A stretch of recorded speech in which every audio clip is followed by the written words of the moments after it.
जब राजन के भाई की शादी हुई और उसकी भाभी घर आ गई, तभी से राजन अपनी भाभी को देख देख कर अपने हाथों को हिलाता रहता था। दोस्तों, जब राजन अपनी भाभी को देखता था तो उसके मन में कुछ अलग तरीके से ख्यालात आने लगते थे और वो अपनी भाभी के साथ रातें रंगीन करने के बारे में सोचता रहता था। और एक दिन राजन की यह मनसा पूरी हो गई जब उसका भाई किसी काम के वास्ते से बाहर चला गया। नमस्कार दोस्तों, स्वागत है आप सभी का हमारे एशियन क्राइम अफेयर चैनल में। दोस्तों, एशियन क्राइम अफेयर चैनल को आप सभी लोग सब्सक्राइब कीजिए, वीडियो को लाइक कीजिए, वीडियो को ढेर सारा शेयर भी कीजिए। दोस्तों, राजन की उम्र लगभग 18 साल थी। राजन के चचेरे भाई की शादी हो गई और उसकी भाभी जब घर आई तो राजन अपने भाभी के पास आता जाता रहता था और समय बिताता रहता था और उसके साथ हंसी मजाक करता रहता था। राजन जब अपनी भाभी को देखता है तो पहली ही रात में उसे पसंद कर लेता है और मन ही मन बना लेता है कि किसी न किसी दिन ये इसकी ठुकाई करेगा। इसी तरीके से दिन बीतते जाते हैं और राजन जब उसका भाई घर पे नहीं होता है तो उसके घर जाता है और उसकी पत्नी के साथ यानी कि अपनी भाभी के साथ हंसी मजाक करता रहता है, उसके गुब्बारों को छूता रहता है और उसके कमर को छूता रहता है, उसके लिप्स पे कभी कभी किस कर देता है। लेकिन उसकी भाभी इसका विरोध नहीं करती है तो राजन जो था उसकी हिम्मत बढ़ती जाती है और वो अपनी भाभी को कहीं ना कहीं टच करने लगता है गलत तरीके से। इसी तरीके से समय बीतते जाते हैं दोस्तों।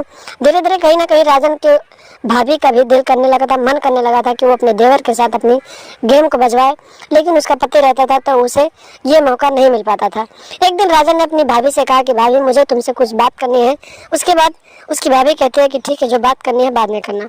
उसके बाद राजन को उसका भाई जो था कहीं काम के वास्ते चला जाता है तो उसकी भाभी राजन को फोन करती है और अपने घर बुलाती है और कहती है, क्या तुम्हारे भैया नहीं है? जो कहना है तुम आके कह लो और मुझे तुम्हारे साथ कुछ करना है। उसके बाद में राजन अपनी भाभी के कमरे में चला जाता है और फिर दोस्तों अपनी दिल की बात कह देता है और देखते ही देखते राजन अपनी भाभी को घोड़ी बना देता है और उसी के बेडरूम में ले जाकर उसके साथ गेम खेलने लगता है और करीब 2 घंटे तक अपनी भाभी के साथ गेम खेलता है और जब थक जाता है तो वहां से उठकर अपने घर चला आता है।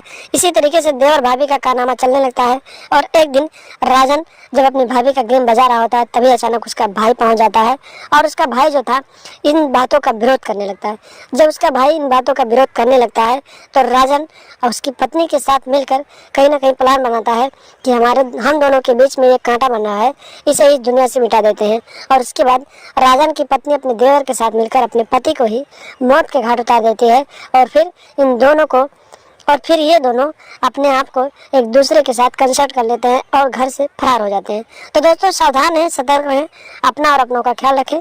इस तरह की मानसिकता रखने वाले लोगों की पहचान करें। जिस तरह से राजन ने अपने चचेरे भाई को धोखा दिया और उसे मौत के घाट उतार दिया, उसी तरीके से आप लोगों के साथ भी ऐसा हो सकता है। तो आप लोग सावधान हैं, सतर्क रहें और अपने घर पे किसी को ना आने दें। ऐसी अपराधी मानसिकता रखने वाले लोगों से दूरी बनाकर रखें। लगातार हमारे साथ बने रहें, चैनल को सब्सक्राइब कर लें और हमेशा देखते रहें एशियन क्राइम अफेयर।